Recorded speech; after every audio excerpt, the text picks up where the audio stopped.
नमस्कार, MP news के खास प्रोग्राम न्यूज़ रूम से इस वक्त आपके साथ मैं हूं श्रद्धा बुंदेला और न्यूज़ रूम में सबसे पहले शुरुआत करते हैं राष्ट्रपति रामनाथ कोविंद से। देखिए, राष्ट्रपति रामनाथ कोविंद शुक्रवार को 3 दिन के मध्य प्रदेश दौरे पर आ रहे हैं। प्रशासन ने उनके दौरे की तैयारियां भी पूरी कर ली है और अपने 3 दिनों के दौरान राष्ट्रपति कई कार्यक्रमों में यहाँ हिस्सा भी लेने वाले हैं। राष्ट्रपति कोविंद एक और आरोग्य मंथन कार्यक्रम का उद्घाटन करने वाले हैं, तो वहीं दूसरी तरफ कुछ विकास और निर्माण कार्यों का यहाँ पर भूमि पूजन भी किया जाएगा। मिनट टू मिनट का जो शेड्यूल है उनका वो तय हो चुका है। किस तरह से उनका शेड्यूल रहने वाला है, कब वो आएंगे, कौन से प्रोग्राम में वो शामिल होंगे, कहाँ उद्घाटन करेंगे, कहाँ लोकार्पण करेंगे, पूरा शेड्यूल जो है वो तय हो चुका है और जारी भी किया जा चुका है। देखिए, 27 से 29 मई 3 दिन के दौरे पर वो राष्ट्रपति रामनाथ कोविंद जो है वो रहने वाले हैं। 27 मई शाम 5:30 बजे भोपाल एयरपोर्ट पर वो आएंगे और 27 मई 6 बजे राजभवन पहुंचेंगे, वहां रात्रि विश्राम करेंगे।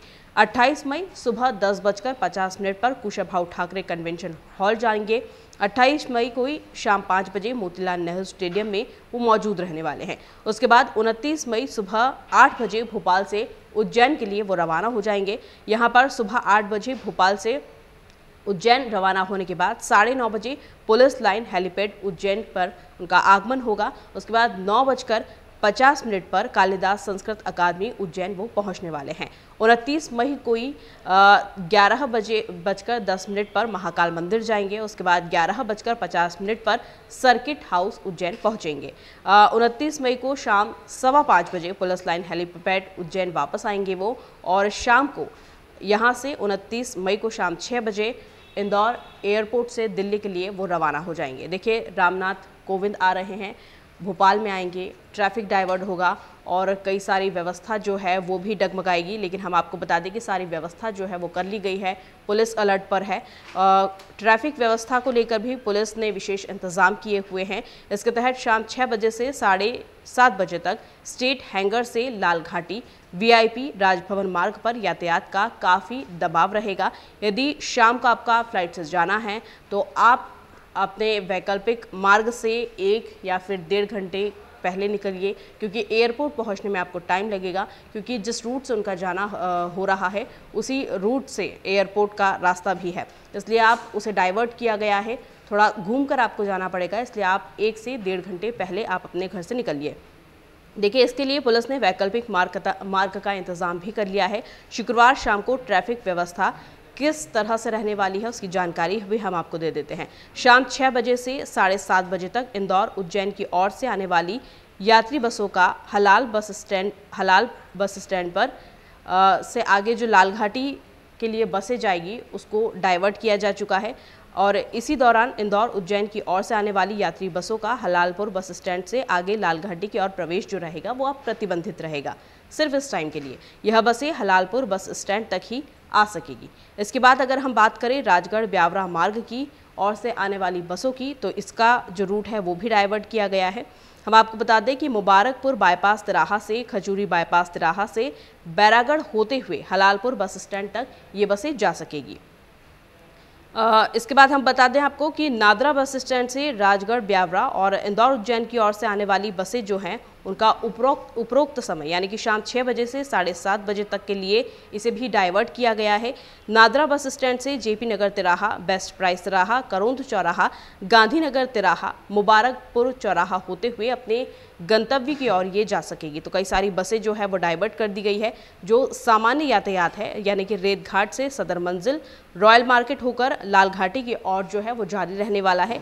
हम आपको बता दें कि अगर यातायात में आपको किसी भी प्रकार की असुविधा हो रही है या आपको कहीं जल्दी पहुंचना है और आप फंस चुके हैं बीच में, या कभी कभी ऐसा भी हो जाता है कि यातायात में एम्बुलेंस जो होती है वो भी फंस जाती है, उसके लिए एक दूरभाष नंबर जो है वो भी जारी किया गया है। आप नंबर नोट कर लीजिए 07552677 और दूसरा नंबर है 2443850 पर आप संपर्क कर सकते हैं, इससे आपको सुविधा होगी। खबरों में आगे बढ़ते हैं और बात करते हैं चुनावों की। तो प्रदेश में पंचायत चुनावों की तारीखों का ऐलान जो है वो हो चुका है। 3 चरणों में अब मतदान जो है वो होने वाला है। प्रदेश में त्रिस्तरीय पंचायतों के चुनाव की घोषणा कर दी गई है। राज्य निर्वाचन आयुक्त बसंत प्रताप सिंह पत्रकार वार्ता में पंचायत चुनाव का उन्होंने ऐलान कर दिया है। इस बार जिला पंचायत और जनपद पंचायत सदस्य का चुनाव मतपत्र से होगा। हम आपको बता दें कि अभी तक यह इलेक्ट्रॉनिक वोटिंग मशीन से होता रहा है और पंचायत चुनाव 3 चरणों में अब संपन्न होंगे। पहले चरण का जो मतदान है वो 25 जून को, 1 जुलाई को दूसरे चरण का मतदान होगा और तीसरे चरण का जो मतदान है वो 8 जुलाई को होने वाला है। प्रदेश में 5 जिले ऐसे भी हैं जिनका चुनाव एक ही चरण में समाप्त हो जाएगा। जिले में अधिकांश जनसंख्या नगरीय क्षेत्र में रहती है, इसलिए इन जिलों में चुनाव एक ही चरण में करवा दिए जाएंगे। हम आपको बता दें कि मतदान जो है वो सुबह 7 बजे से दोपहर 3 बजे तक होगा। पहले 1 घंटे का समय दिया गया था, उसे बढ़ाया गया था, लेकिन अब उसे कम कर दिया गया है। कोरोना की वजह से ये जो फैसला है वो लिया गया है। और हम आपको ये भी बता दें कि आचार संहिता जब लगेगी तो ये सिर्फ पंचायत क्षेत्र में ही रहेगी और मतदाताओं को चुनाव के दौरान कोई प्रभावित न कर सके, इसके लिए आचार संहिता का सख्ती से पालन यहाँ पर करवाया जाएगा। यह निर्वाचन परिणाम घोषित होने तक प्रभावित रहेगा और गैर दलीय आधार पर यहां पर चुनाव होने वाले हैं। निर्वाचन के दौरान किसी भी प्रकार की सभा करनी है या रैली या जुलूस निकालना है तो उसे सक्षम प्राधिकारी से अनुमति उसकी लेना होगी। मतदान शुरू होने से 48 घंटे पहले आप किसी भी प्रकार की सभा, रैली या जुलूस जो है वो नहीं निकाल सकते हैं। मध्य प्रदेश में त्रिस्तरीय पंचायत चुनाव के लिए मतपत्रों का जो रंग है वो भी निर्धारित किया जा चुका है। पंच पद के लिए सफेद पत्र है, सरपंच के लिए नीला, जनपद पंचायत सदस्य के लिए पीला और जिला पंचायत सदस्य के लिए गुलाबी रंग का मतपत्र होने वाला है। तो जो पार्टियां हैं वो भी जोर शोर से तैयारियों में जुट चुकी हैं। अब लेकिन किस्मत किसकी चमकेगी और किसकी नहीं, ये तो आने वाला वक्त ही बताएगा। खबरों में आगे बढ़ते हैं और बात करते हैं इंदौर के गौरव दिवस की। तो गौरव दिवस के तहत शहर में मनाए जा रहे साप्ताहिक कार्यक्रमों के अंतर्गत शुक्रवार को यानी कि तीसरे दिन महिला सशक्तिकरण पर महिला मैराथन का आयोजन किया गया है। इसमें मंत्री उषा ठाकुर ने नेहरू स्टेडियम से महिला मैराथन में शामिल धावकों को हरी झंडी दिखाकर यहां से रवाना किया है। इस अवसर पर अपर कलेक्टर पवन कुमार जैन, अपर आयुक्त ऋषभ गुप्ता और बड़ी संख्या में महिला खिलाड़ी व अन्य लोग उपस्थित रहे। बड़ी संख्या में यहाँ पर महिलाएं जो है वो शामिल हुई थी और इस मैराथन में उन्होंने भाग लिया है। खबरों में आगे बढ़ते हैं और बात करते हैं मौसम की। देखिए, नौतपा का आज तीसरा दिन है और जो पारा है वो 40 डिग्री तक पहुंचने की संभावना जो है वो मौसम वैज्ञानिकों के द्वारा जताई गई है। तो फिलहाल नौतपा लग तो चुका है, तीसरा दिन भी हो चुका है, लेकिन इतनी ज़्यादा गर्मी महसूस नहीं की जा रही है बादलों के छाने के कारण। तो फिलहाल न्यूज़ रूम में इतना ही। हम फिर हाजिर होंगे कुछ न्यू अपडेट्स के साथ। तब तक के लिए नमस्कार।